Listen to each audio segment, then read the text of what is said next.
be like, Yeah. or just something nonsense. But today isn't going to be that day because hello and welcome to the Attach Pass podcast. My name is Ben.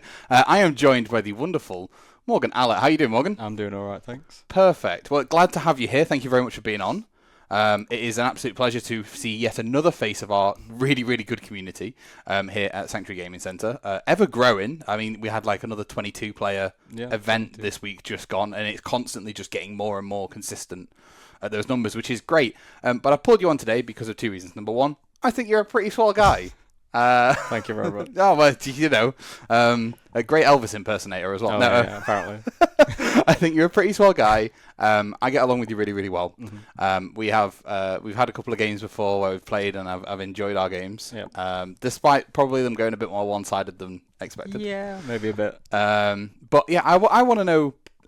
I kind of got you on the podcast because selfishly I want to know more about you. Oh, okay. And that sounds kind of bad, but I want to know how we got into Pokemon. I want you to know where we got started and all that stuff. So I guess the first question for you, Morgan, is when did you start playing Pokemon?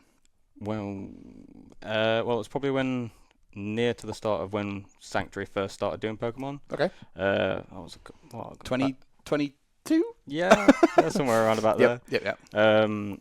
And initially it was with my brother. Yep. So we both came. He came, I think, a week before. Yep. And just got me into it playing that. And I think the first deck I ever played was like a Lunatone Solrock deck back in the day. Yeah. But no, that's where it all started, and it's just continued. So you did no form of Pokemon before that? Did you play the games as a kid or anything like that? I think I played. What did I play? I think it was Sun and Moon Ultra or something like that. Yeah. Ultra Sun and Ultra Moon. Yeah. Yep. And I had Sword and Shield as well. And then I think after I played Pokemon here, I got, was it Scarlet I got on the Switch? Yep. So I've been playing through that ever since. Okay, so basically we owe your brother for your attendance in everything Pokemon. Pretty much, yeah. Yeah, and how have you found that sort of, I guess, integrate with your life? Because obviously there are some people that come on the podcast and they say, you know, I've played Pokemon all my life. I've played as a kid, and it's sort of just been there in the background. I stopped when I was at college, at uni, whatever, and lingered, blah, blah, blah. Yeah. And then they go, and Sanctuary started. I knew they were close. I played loads. I had loads of fun. Mm-hmm. And then their entire life almost becomes Pokemon, which I know is weird. How is that? How have you found that? Is that the case with yourself, or is it very much more of it is a dedicated hobby? I play it on a Wednesday. I don't really do much more. I'd say it's become more than just like a Wednesday thing, like where it's only once a week. Sort of looking at other decks to play like in the week as well. Yeah. Doing TGC live, that sort of thing. Yep. And just seeing what I can find, like different decks to play, and just where I can go with it. It's not just like on a Wednesday where I'll just come and play the same deck every week. Yeah. It's just I want to just enjoy myself doing what I can. Yeah. But you've not got to the point where I'm at, where you're eat, living, breathing, sleeping Pokemon. Not got to that point yet, no. Yeah, so maybe people know, I can't remember if I've told people this before, but basically, whenever there's a special event on, or a regional or something like that, where they're streaming the coverage, I always have it on the what we call it the big telly, which is the lounge telly. Yeah. And I always stream it to that, and Kitty's like, do we have to? And I'm like, well, either you have me in this room, and we watch it together, or I'm in a different room. And she's like, okay. So she'll be watching TikToks on her phone or something, and I'll be there going, what are you doing? Don't Pokestop there, you moron, Ultra Ball, or something like that. Yeah. So yeah, it gets quite quite passionate for myself. Yeah. I guess we're not quite there with you yet. No, not quite. Maybe a year down the line I might get there. We'll see what we can do to get you. So you've been playing basically 16 months, I think it is. I think it was actually February 23 is when we first had our first league, I believe. Yeah. And you were really close to the start of that. Yeah, it would have probably been like the end of that month, I think. Yeah. Something like that. Not too far away from the beginning. Yeah. One of the founders then, I guess, of the club, which is quite cool. Yeah, I guess. That's a little bit of an accolade. I might have to do a thing. In fact, so basically, who is Morgan? Ben's Tangents. That's what this episode is probably going to be. I've just had a thought. I might do something quite cool. We can get loads of we can get these are poker chips that I use for Star Wars Unlimited. Star Wars Legion, sorry. Yeah. To decide which unit's going next. But I can get these custom done. I might do something with the Sanctuary logo and then ability used on the back or something. And people that have been here for over a year, I might just be able to give a set to so they can use them as their ability markers or something. That might be quite cool. Like a nice little thing. Or I've been tracking attendance for everybody. So when Yeah. somebody hits 52 weeks of being here, maybe they get... Anyway, sorry. Yeah. Random tangent in the podcast. Might not. Don't take it as committal. But there might be a chance that that's coming to a gaming shop near you. Anyway, so... When you say you started off with Lunato and Solrock, is that something that your brother threw together for you? Is that something that you decided to go and look after, or? I don't actually know. I think it might have been someone else here that like showed me, and then I was just like, right, I'm just going to build that and go with that because that's all I knew. Yeah. I think It's the first deck you see. Yeah. You're I mean, like, yes. the first week I ever came out, I had such like a terrible deck. It was just some like hodgepodge, just everything. Yep. I think I had like 3 different types, like energy types. Yep. So it just didn't work, and then I saw this deck working, and I was like, I'll try that. Yeah, it's Pokemon's very much like that, right? Yeah. Like it very much is a case of, people tend to just see the first deck that does well, and they're like, I want to build that, and then they build it, and they're like, either I hate playing with this, or I love playing with this, or I need something a little different. Did you love playing the Solrock Lunatone, or were you just like, I can see how it works, but I want to try something new? Yeah, that wasn't one that I really like enjoyed playing tons. I obviously knew what I was doing with it, could win a few games with it, but it wasn't anything where I wanted to keep playing with. So I just kept looking at other decks, mainly using like YouTube and that to look at what else is out there. So you did a lot of your own research, didn't you, into what you wanted? We do get people that come to the league and stuff that are very much like Ben, and that's great. I have time for you all, but I don't have an infinite amount of time. Sometimes it is really nice when a player comes in, they're passionate about playing the game, and they go off and they research stuff for themselves, and they come if they've got card requests or even some questions that they've got about a certain deck. I'll happily answer those questions. So you went onto YouTube, you explored with your own deck lists. Is that something that you still do now, or do you look at other things like Limitless and a bit more deep into the Pokemon sort of data side of stuff, or is it very much? It is mainly sort of just YouTube I do, because then I can sort of see how the deck works and sort of the matchups that it can have. I think probably the last one I looked at was that Roaring Moon EX and what's the new Teal Mask? Teal Mask Ogafon, baby. Yep. So yeah, it's a really fun deck. It's something that I've been playing lots of. I love it very much. It is very, very strong. It falls over to Guardy though. Which is, I guess, if Guardy's going up in value or up in play, we'll see like Turbo Hands go up in Future Box might go up in play again, and then it's this whole sort of like juggling act of what's going, because there's a lot of stuff going on. But I guess talk me through the main sort of decks that you've played with, if you can remember as far back as you can. Okay, I think so. Lunatone Solrock is deck 1. Yeah, I think the next one I can remember after that was Miraidon. When I started playing that, I don't know whether you can remember when I used to play that quite a bit. Yes, you loved playing Miraidon. It was the best tandem unit. You can just get more Pokemon out. It works. Who needs Battle VIP Pass, right? Exactly. You've got tandem unit. It was just path. Oh, I can get more Pokemon out. You can't. Yeah. But that one. Loved playing that. I think I played it up until the point where it rotated, because of obviously Fluffy. Yeah. Got rotated out. But it's coming back. It's going to be a good one. I don't know. I think Miraidon was just that sort of like deck where it first started off. Yeah. And it was perfect. Yeah. You enjoyed how it played, how it flowed. Yeah. You know, the outs that you could do with a Raichu if you needed it, all that sort of stuff. It just worked. Yeah. I think after that, the deck, what did I play after Miraidon? I think I did a bit of Champao. Yep. And Zard? Did you ever try any Zard? I did do Zard. I think it was a couple of weeks of that. Yep. Because what was the V that I used to play in it, where it used to like hit damage to the bench? Delphox. Delphox, yeah. There we go. Yeah. So both of our brains just went there. Yeah. I love playing that version of the Charizard as well, because it worked so well. Yeah. Obviously it took just control over the meta. So it was a bit annoying at times, but no. When Charizard came up to be in the best deck in format, let's not lie, and it probably still is realistically. Yeah. Did that dissuade you from wanting to play it? Did you want to play something quirky and different? I think at the beginning it was more I wanted to play it to see how it went, and then after a while, I think you had the same opinion. It just got a bit boring. Yeah. And it was just the same thing every single time. Yeah, as viewers of the podcast or listeners of the podcast will know, I played Charizard before it was released. Yeah. I loved it. I enjoyed it. Me and Beth spent hours trying to test it, make sure it worked, see how it worked together. And I put a lot of time and effort into making my perfect 60. Ended up going over to Leal, played it, and I think I've played that much Charizard. I was just so bored of it. Yeah. It felt like there was it literally just felt like make bird, make dragon, hit with dragon, win. And for me that was just quite dull. You had the same sort of experience with it? Yeah. It was just I just got bored of it so fast. I think the main deck that stuck out like after that was probably Future Box. Yeah. And absolutely love that. I think I played the Turbo Hands version of it, and then obviously just the regular version. Yeah. But I've done a few different things with that where I've tried different things. Oh, what do you prefer? Do you prefer the Turbo Hands or do you prefer normal Future Box? I think I prefer the normal because really, Turbo Hands you're just committing too much. Okay. So I like being able to. That genuinely surprises me because you really like Miraidon. Yeah. And Miraidon commits so much so early on. Like you win or lose, live or die by Miraidon. Yeah. It's interesting that you've sort of.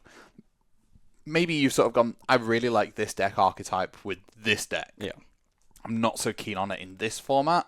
I like the other version of that, and that's fine. Yeah. And then recently you've been playing something a bit quirky. Yeah, Magnezone X control. Yeah, which is weird. Like I saw it, and I saw it, I appreciated it. I was like, oh, that's a really cool looking sort of deck. And then I saw this online, and then I came in one week. I think it was only 2 weeks ago. Yeah. And you were playing it. You had a Magnezone V-Star in the active, and I'm like, and a Relicanth on the bench. I'm like, he's doing it. Yeah. This madman is doing it. How have you found that? It either works or it doesn't. Right. It's pretty much, especially with Dragapult, obviously, because its attack can just knock out anything on the bench. Yeah. That's the only issue I've had with it. I think obviously the best matchup for it's Charizard. Yeah. Because obviously I run 2 Devo in it as well, so it's just easier to de-evolve after you've hit them a little bit. Yeah. Let them commit the rare candies and then go, got you. I think the only thing I need to change in that one, though, is the Crushing Hammers. Because now we've got, what is it? Enhanced Hammer. Enhanced, yeah. Yeah. So probably swap one of those out. I was going to say, make sure you keep a good count of Crushings. Yeah. Enhanced is so good, though. Oh, yeah. Like, I've put one in my Bolt deck. Oh, nice. nice. A lot of decks don't run Enhanced Hammer in Bolt because they just want to go really fast. They commit all the resources and stuff. But my logic is, if somebody's playing Legacy Energy and it's down to one prize, I'm going to lose that race. Yeah. So if I just Enhanced Hammer that away, or if I get rid of their gift energy, they can't draw off. I think Enhanced Hammer has, the ability to be awkward. Double turbos go away, all that sort of stuff disappears with an Enhanced Hammer. Yeah. So that, or Neo Upper on a Dragapult, for example. Yeah. Like, Neo Upper was genuinely a 72p card. They released Dragapult. It went up to £3 because people went, oh my gosh, you could use it with Dragapult. I mean, I think Dragapult's better using things like Scoop Up Cyclone and Unfair Stamp and genuinely maximum band. Really? Yeah, right? Hear me out. Okay. Oh god, it's like it's like an interjection back to episode 4 of Hear Me Out right now. And right, I might be stupid, but a lot of basics in the meta at the moment that are EXs, Iron Hands, Chien-Pao, Raging Bolt, Roaring Moon, Ogerpon, they all have 210 plus. Yeah. Mostly like 240, 250, right?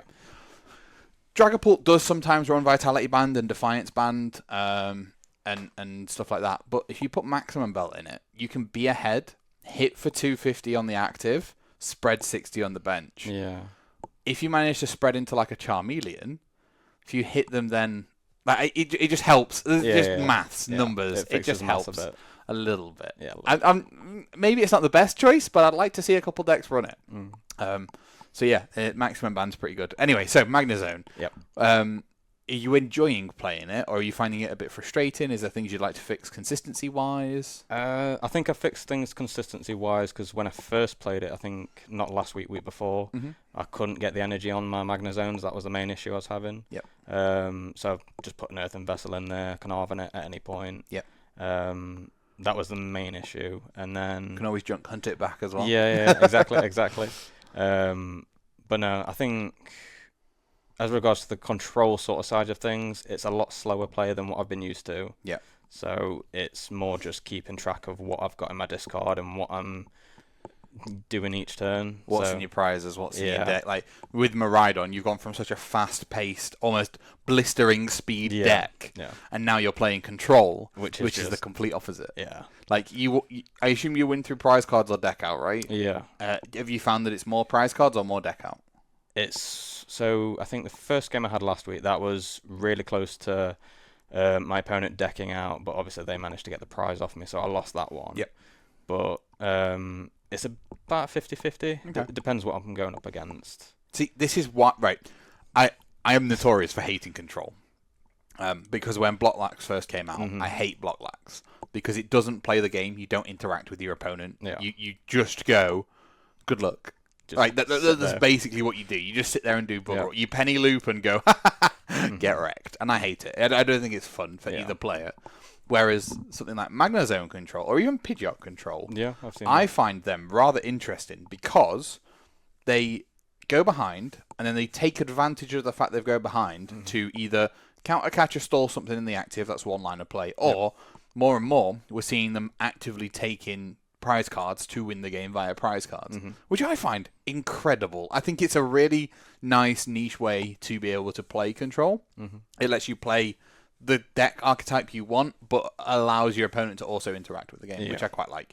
I know maybe some people are like, but Block Lax is just a simpler deck to play with, and that's fine. Yeah. If that's what you want to do, you do you. But for me, I respect you massively for playing Magnezone EX control. Thank you. Because I genuinely think it's got... Well, it's not got legs, it's a floating magnet, but it's got the capability to be a threat. Yeah. Offensively, defensively, and everything in between, which is really cool. Yeah. Cool. So they're your sort of decks. You genuinely like a wide profile of decks. It's not just turbo, smack, I win really quick. It's not I tank everything out and then win over time. It's genuinely a mix of everything. Yeah. If we were to scale them, you are all over the place. Yeah, I'm very mid-tier. Which is great because this is a mid-tier podcast by mid-tier players. Exactly. Okay. So we've talked a little bit about you getting started in Pokemon. Yep. We've talked a bit about your decks.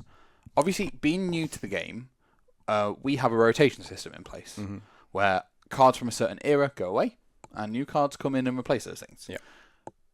How did you find that? Because for some new players, it's really daunting because it's like, oh my god, the VIPs are gone. What am I going to do? And for some people, it's quite scary.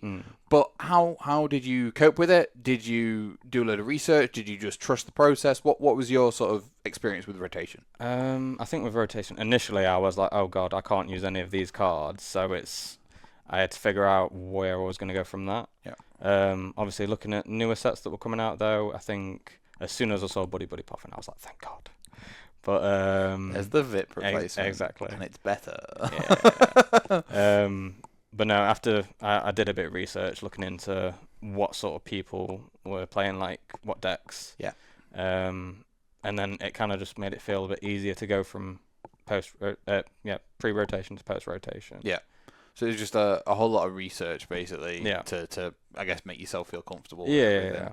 And but before rotation, you were playing Miraidon, right? Because of Flaffy. Yeah.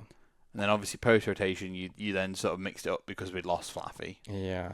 What was I playing? You went on to you played Zard for a little bit. Yeah, Zard. You played Turbo Hands and stuff like that a little bit as well. Which is really nice to see. The rotation thing, for me personally, I've played other card games before. I know rotation happens. Have you ever played a card game? No, nothing. Never played a TCG? Before. No. Ever played a war game? No. Have you ever played any form of like tabletop social? Obviously, like Xbox and PS5 are sure, whatever. Yeah, no, but nothing, never. No. Right. So it's completely alien to you. Yeah. This idea of like a new edition or a new set of cards legal. Yeah. Interesting. That's kind of wild. But you had a positive experience by the sounds of it. Yeah. It was obviously like it was just learning to get along with it and just see what else there was out there, like what decks to play. Yeah. So. Okay. So Pokemon is a reasonably sized slice of pie in your life, yeah. as I would like to say. Have you been to did you go to Liverpool? No, I didn't No. go to Liverpool. I was going to go, but I couldn't. Would you like to attend regionals and stuff like that? Is that something that Absolutely love to. really? Yeah. What's the driving force behind you wanting to do that? Like, what are you excited to do? Just be able to be around more people that play the game and just see who else, like, what other decks are, being played. Yeah. And just hopefully have a good time. And obviously go with all my friends. Yeah. So there is nothing nicer than at the end of a game. Like, again, I'm harking back to this, and I'm sorry. When I went to Liverpool, I was doing very, very well. I nearly made day 2. I was very happy with myself, and next year's gonna be a different story. I'm never gonna make day 2. But I was very much like, the best part of Liverpool for me was my friends seeing me do well. Like, I started off 501. Yeah. And then after every game, they were all like, "You win? You win!" Like, they're all crowded, waiting for me to finish so I can go tell them the result. Yeah. And for me, that was probably one of my favourite things, is that I got to enjoy it with my friends. Yeah. And with the people that I play with week in, week out. And that was really, really special to me. Yeah. So I assume you'll want to do Liverpool next year? Yeah, hopefully. You wanting to do like things like EUIC if it's in London again?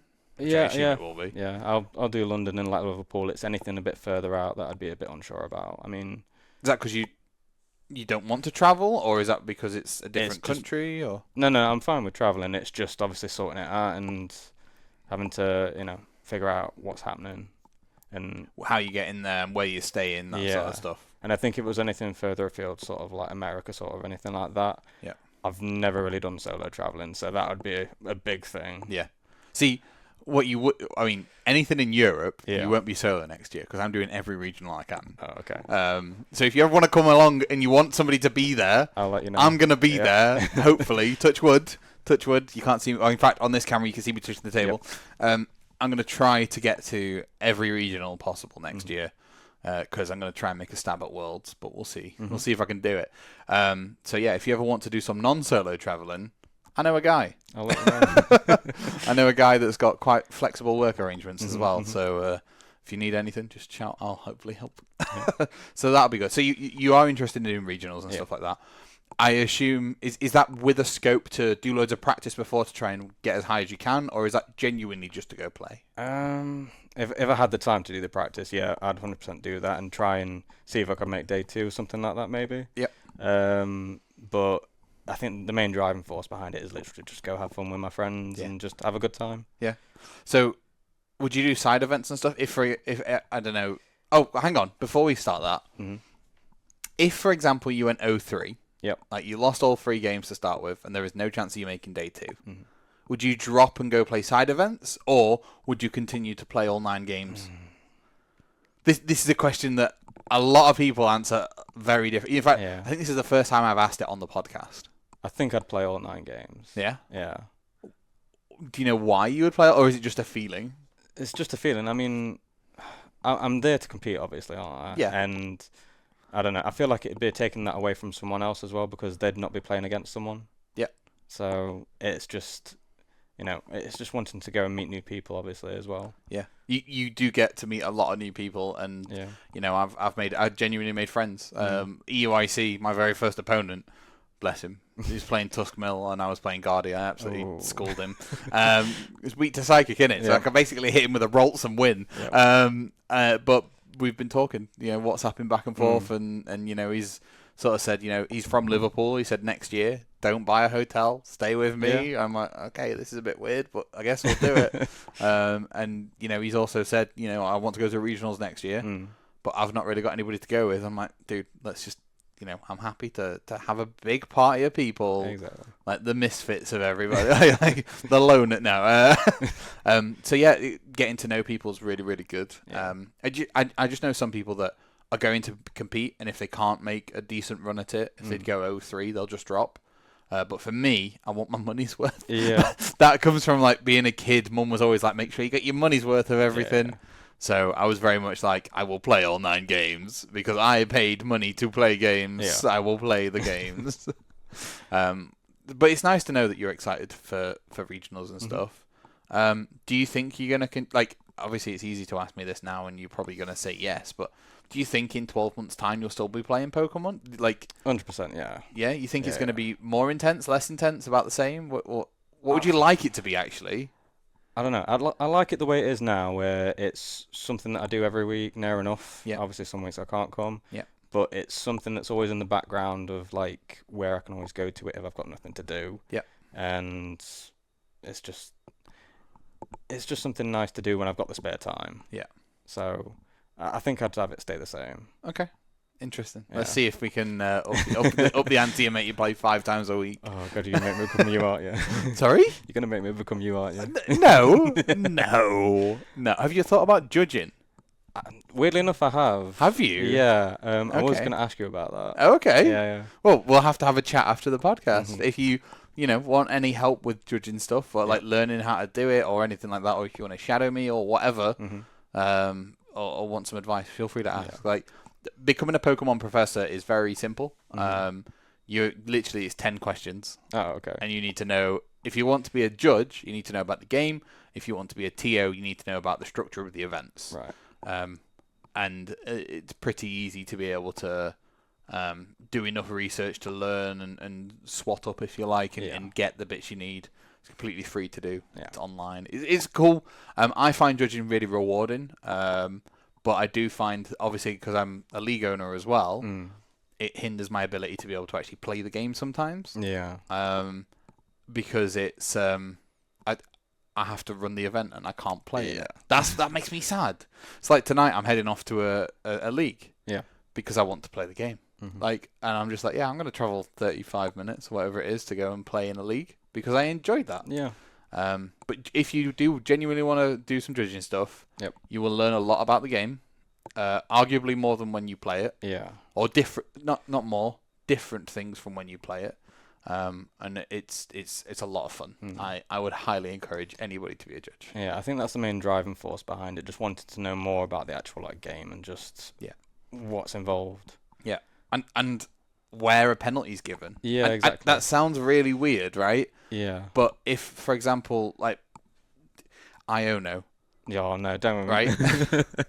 when somebody Ionos you take 6 instead of 5 off the top. Yep, okay. You if you're a judge, because you have to issue those penalties and you see that like so much, you learn really easily how to not have that issue. Yeah.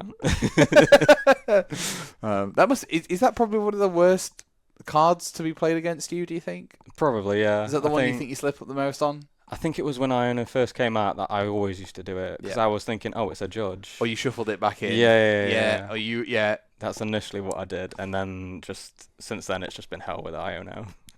Iono's great.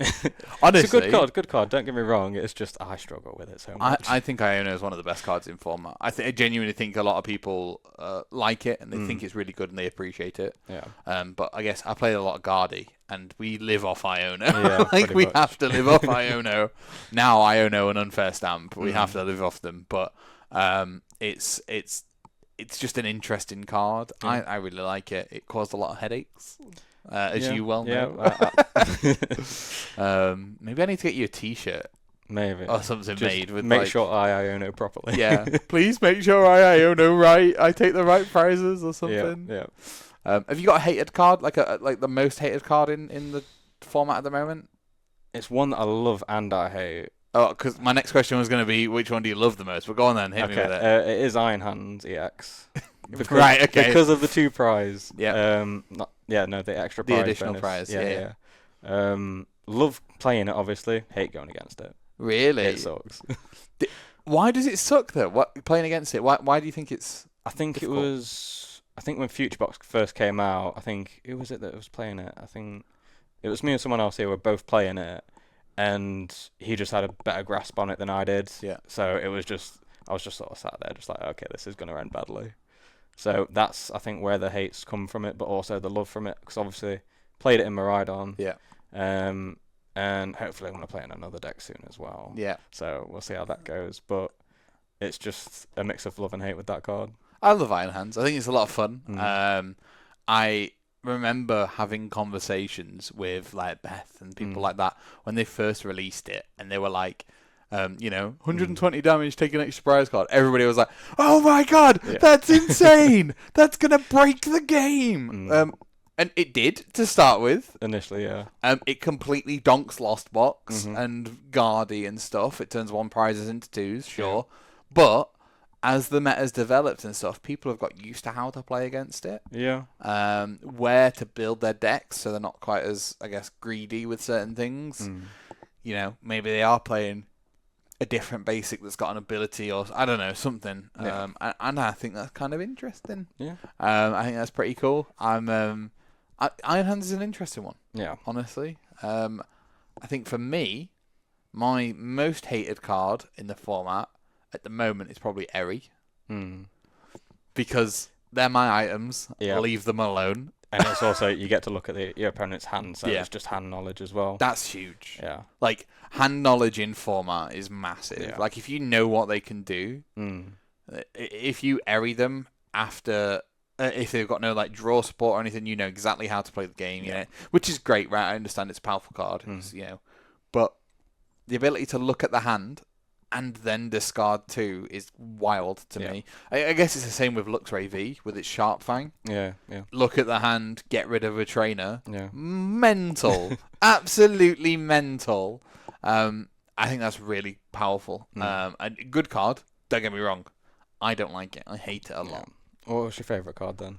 My favourite card? Yeah, and don't say Lilligant V.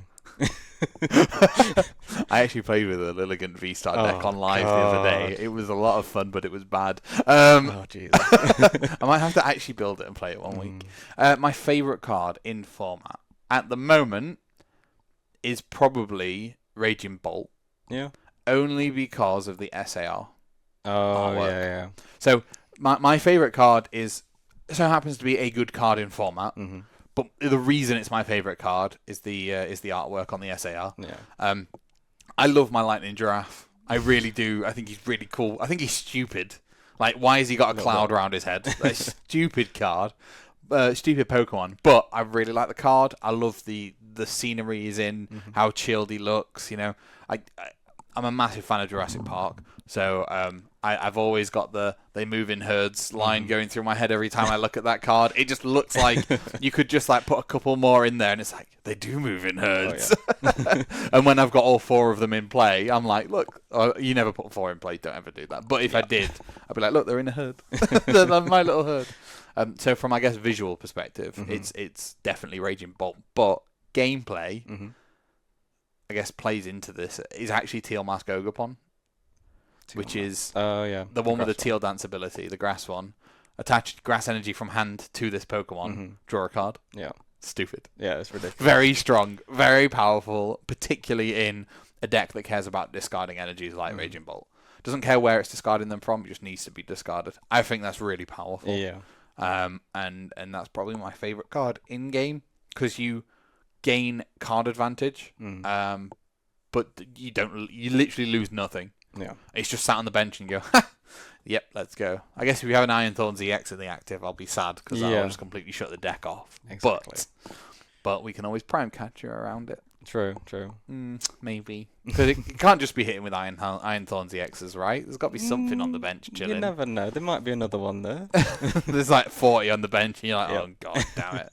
Speaking of 40 on the bench, sorry. We are tailing off into all sorts of tangents. Yep. I told you it would be Morgan plus tangent episode. Yeah.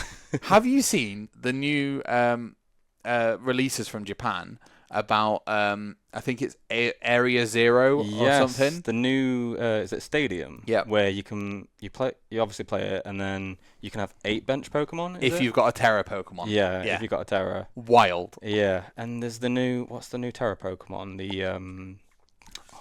The turtle one, isn't the it? The turtle. I can't remember what it's called. The stellar turtle thing. Yeah, that one. Yeah. Stellar Pogodon. I don't know, something like that. Have you seen the attack on that one? The one that does more damage for each Pokemon. Yeah. I think you can use it on your first turn as well. Yeah, you can. Yeah, so that's a bit mental. Or is it you use it on your first turn? No, or is it you can't use it on your first turn if you've gone second? Go second, yeah. Yeah. Yeah. Wild though. Yeah, ridiculous. But that stadium, just Palkia just goes, oh, thank you. Just give me more ammo. Genuinely, Palkia becomes like one of the best decks in format because of that stadium. Because you want to play Wellspring Ogerpon anyway. Yeah. You're playing Palkia. You can play Baxcalibur in it. You don't need Chien-Pao because you're drawing so much through bits anyway. You've got Bibs on the bench. Bibs. You can genuinely just go, right, Wellspring Ogerpon, that's my Terra Pokemon. Bang, Area 0. Fill the bench. Oh, yeah. Now I hit for 440 damage or something stupid. Something ridiculous like that. As long as they've got a full bench too. Yeah. But it's crazy. Yeah, it's mental. What was the new... Was there a new ace spec as well? There was the Crystal. Yeah. The one that makes a Terra Pokemon's... a Terra Pokemon's attacks cost 1 of any colour less. Yeah. So, basically, like, if you are... For example, I'm going to use the Ogerpon again as an example because it's at the forefront of my mind. If you have Wellspring Ogerpon and you put the energy on it, the ace spec on it, the tool, its attack is usually colourless. Yeah. But now with this ability, you don't have to put any water on it. You can just use the 2 colourless. Oh, that's cool. Then. So you can use anything for it, which is crazy. Yeah. Only works on Terra Pokemon, I believe. Yeah. So like it reduces Zard's energy cost. Yeah. Because we need that. Can you... Oh, my word. 2 Zard EXs. You burn in Rain for 1. Oh, geez. On 1, sorry. Yeah, you put 1 on him, or 2 on him and 1 on the bench. Then you attach the tool to the one on the bench. Now they both hit for 2, and you don't even have to drag more energy out. No, Zard already only uses 6 energies. It's now ever only going to use, like, 4. Yeah, that's ridiculous. That's dumb. But yeah, interesting. Do you look forward... Like, when I say look forward, I don't mean, like, get excited. I mean, like, do you look forward to new sets, or do you just try and focus on what you've got? I think with the new... What was the last set that was just released? Twilight Masquerade. Yeah. I didn't really look at many in that one, because I was sort of just focusing on what I had at the time, working on my Magnezone, and did I tell you about the Annihilate deck? Yes, you did. The Annihilate deck. Mankey Control, right? Oh, yeah. Can't go Control with Mankey. But no, I didn't look much at that set, but then obviously with the newer set, is it? Shrouded Fable? No, Shrouded Fable? Shrouded Fable, yeah. Shrouded Fable. God, I remember all the names. I've looked at a few cards from that, obviously, like the Area 0, under wherever thing card. Undermine, whatever it's called. But it's just whenever I see them really, like online. It's mainly when I'm like looking at YouTube and that, doing my research. I'll see a video and I'll be like, oh, this is like new cards that are coming out in the next set. Yeah. And just sort of see what like main cards there are in it. So I guess you kind of focus on what you've got now, and then any information you get about the upcoming sets is more auxiliary. It's not like focused. Yeah. Fair. Because I know we've got Shrouded Fable coming up with basically poison. It's all about poison. Oh, yeah. Which is going to make Zard more stupid. Because they've basically given Zard Power Tablet. Yeah.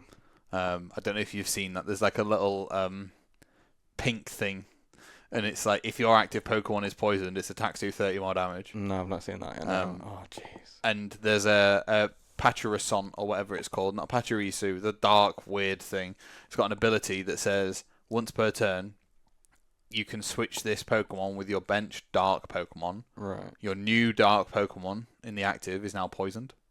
I think I've seen it, yeah. So it poisons the Zard for you. Yeah. You then power tab, knock out, and then you're like, cool, knock me out, I dare you. Because then I get to not power tab and still hit you for free. Oh, it's just stupid. It's mental. And you can have 4 of those in your deck, so you can hit for 300 damage on turn 1. Oh, God. That's nuts. Charizard, ladies and gentlemen. Charizard. So, yeah, that's coming out in the Shrouded Fable stuff. And then in the next one after that, which is like, what's it? It's like not Stellar Tempest. It might be Stellar Tempest, actually. Yeah. Is it Stellar? Anyway, I've got no insert set name here. Yep. We've got the weird turtle thing. Yep. But also, I don't know if you were aware that there was some leaks about a Lapras. Not heard anything about that. Oh my gosh. Right. Terra Lapras. It's got like 240 HP. And it's got an attack, which is, look at the top 20 cards of your deck. Wait, what? Hang on. Look at the top 20 cards of your deck. Attach any number of basic energy to your Pokemon in any way you like. Okay. I mean, And I think it costs 1 colourless. No, that's just insane. Look at the top 20. Like 20. Jeez, that's nearly like half your deck, isn't it? Yeah. Like straight away off the bat. I mean, you end up with what, 43, I think. So you start with 60. You draw 7. Yeah. You 6 prize prizes. 6, so that's 13. You draw for turn, 14. You're down to 46 cards in deck. Oh my god, that is nuts. So before you've done anything else, look through half your deck. Yeah. Rip all the energies out. I mean, it'll work for some decks. Oh, Dialga's going to love it. Oh, yeah. You don't need Metal Maker anymore. You just need 2 Lapras. Yeah, literally. You literally go, Lapras, I'm going to use it's attack. It's an attack, so it's end your turn. But then you go, cool, that's fine. I now have 5 energy on this Dialga, 5 energy on this Dialga, 3 energy on this Dialga. Yeah, it's crazy. Yeah. Honestly, it's silly. But then there was another 2 things leaked. They weren't as as memey, as funny as the Lapras was. But yeah, they are leaks. We don't know if they're actually real yet or not. All right. But the turtle thing was one of the leaked cards. Yeah, I know there was like a low-res picture of that one, wasn't there? And it turns out to be 100% true. So I'm like, oh my gosh. Yeah. It was in the same photo with the Lapras and the other bits. It's going to happen. If that Lapras pops out, I'm playing that bad boy. Who doesn't want to look at the top 20? How many people do you think are going to look at 21 and get themselves a DPL? I mean, I'll probably be one of them. Yeah, and then you'll Iona yourself wrong, and you'll be like, oh, Morgan, that's a game loss, mate. I'm sorry. God, what have I done? But no, I reckon it'll probably get a few people at the start, maybe. Yeah. But... yeah. It's an interesting card, sure, certainly. Very. Who doesn't want to look at 20 cards? It's so stupid. It's like a triple research. Yeah. And you get to attach them as well. That's the worst bit. Attaching that many energy all at once is just... that's insane. It's just ridiculous. Yeah, I mean, Was it like anywhere on the board as well? Yeah. It doesn't matter. No, any way you like, I think. In fact, let me really quickly pull this Lapras up. But I'm just thinking about... you know, who absolutely loves getting energy really quickly? Iron Hands. Oh, yeah. Oh, no! Don't need generators anymore? Got guarantees. Who needs a generator when you've got a Lapras? Yeah, okay, so there was a Cinderace, the Terrapagos. There you go. That's a Galvantula and a Lapras. Oh, okay. So Lapras is 220 HP, sorry.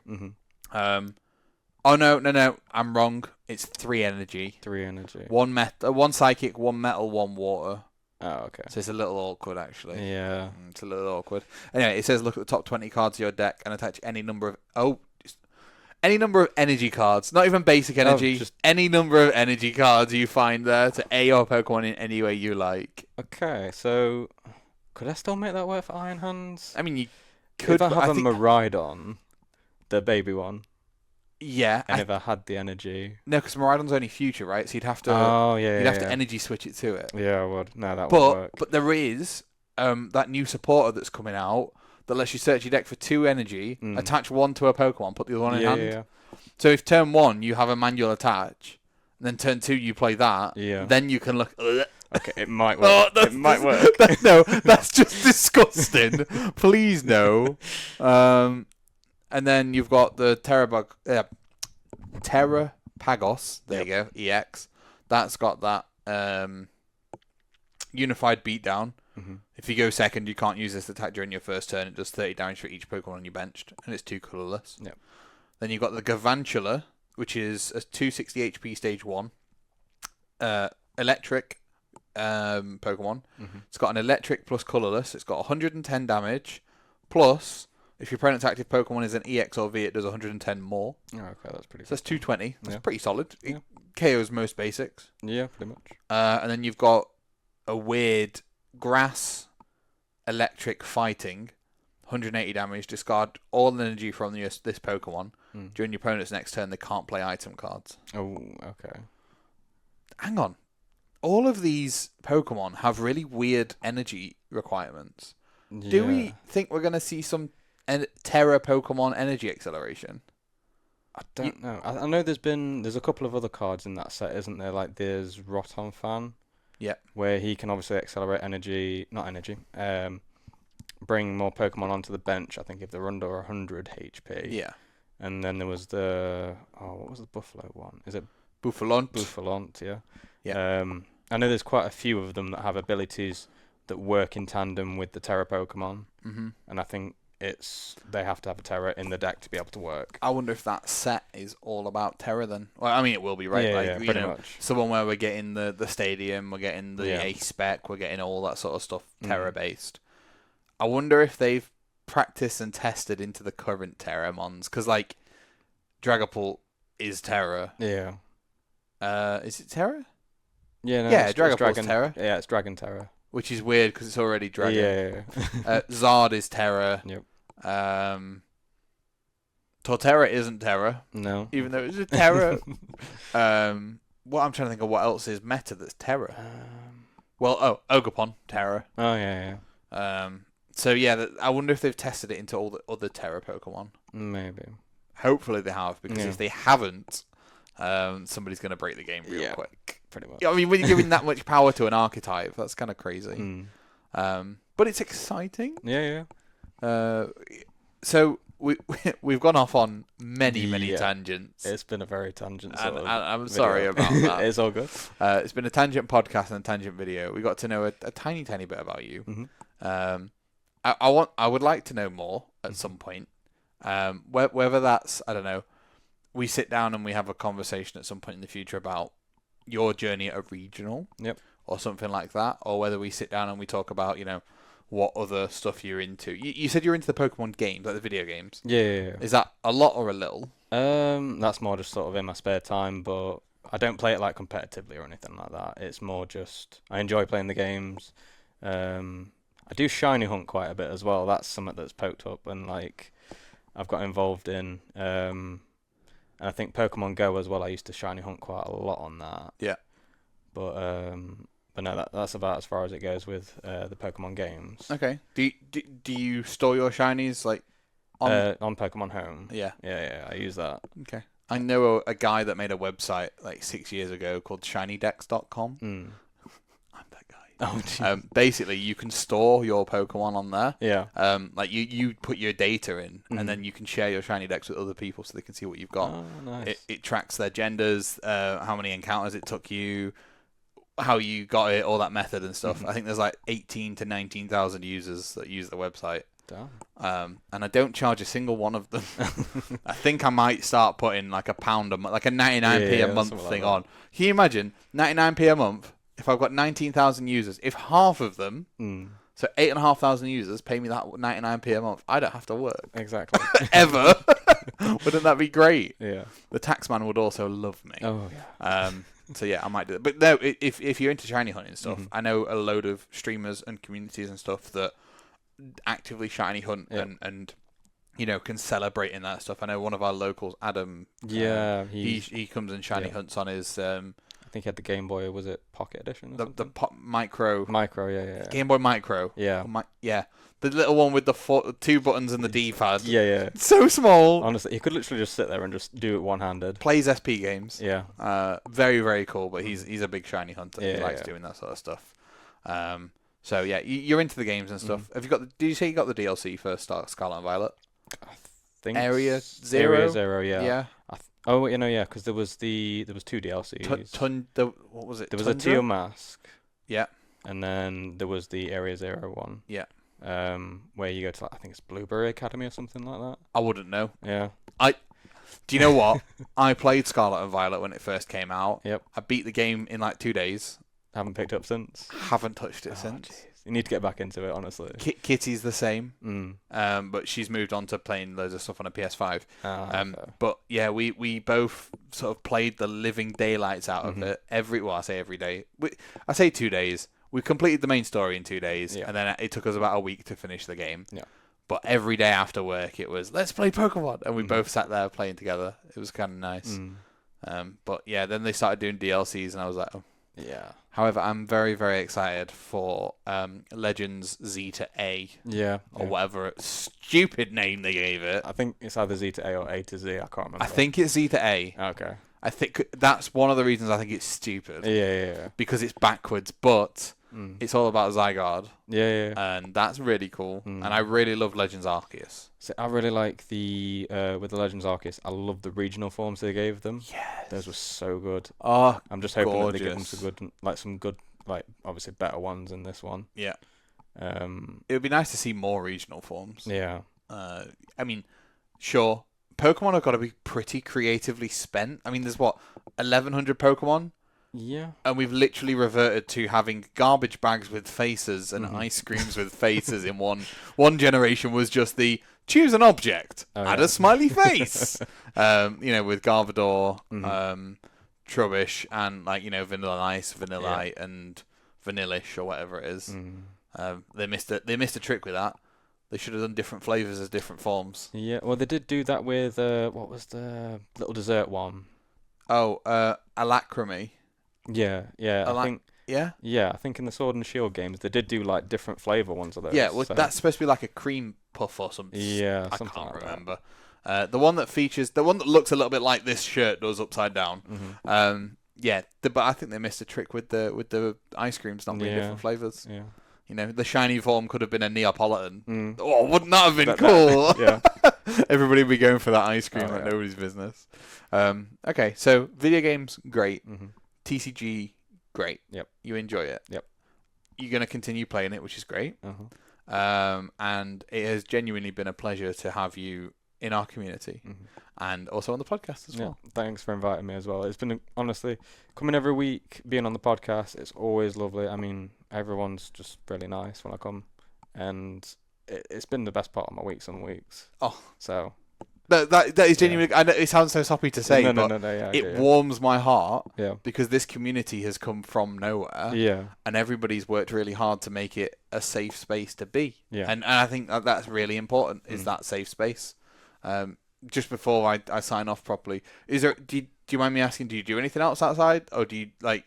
Yeah, I do a few things. Yeah. You don't have to go into detail if you don't want to. No, it's alright. I've got loads of different hobbies. Right. I do like 3D printing, a lot of Lego. Lego. But this is sort of one of the main things that I focus on. Yeah. And everything else is just sort of like a little side hobby. Yeah. I guess everything else, if it's like Lego and 3D printing and stuff, is solitary in a way. I mean, obviously you get like the communities and people that love that sort of stuff. Like 3D printing, like there's obviously loads of different sites that you can go to. Yeah. But yeah, it is. I like doing things by myself, but then obviously this is something quite different compared to everything else I do as a hobby. It's completely flipped on its head. Yeah. You have to interact with people. If you don't interact with people, you can't play the game. Yeah, exactly. But then, like I say, honestly, it's the best part of the week I have. Good. I'm glad, and I'm glad you can be part of the community. It's really good, and it's been a pleasure to have you. So thank you so much for being on the podcast. Thanks for having me. Is there anything you want to say before we leave? No, that's pretty much it. Cool. I don't have to edit anything. That was really good. No, thank you very much for listening, watching, wherever you are, whatever you're doing, guys at home. Once again, massive thank you to Morgan for coming on and introducing himself to the podcast. We'll have to have you on again at some point. Yep. I would like an episode where I'm not here just to see what chaos unfolds. With maybe I can get you, Beth, Sam, and Reese on, and I'm just not here. Yeah. And that would just be mental. It would be like a 10-hour podcast. I would don't want to edit this anymore. We'll just force it upon you. Oh, please, no. But yeah, thank you very much for watching, everybody, and listening. I appreciate you all being here. Look after yourselves, and hopefully we'll be back next week with Beth. Touch wood. If she's free, we should be able to be talking about, looking forward to Worlds, what's going on. NAIC will have just happened by the end of next weekend, so we'll probably do a rundown of that, and that'll be really, really good and exciting. And anyway, thank you very much for watching, everybody. Appreciate you being here, and we'll see you in a bit. Take care. You can wave if you want. Okay. I don't know. Some people say bye, some people wave.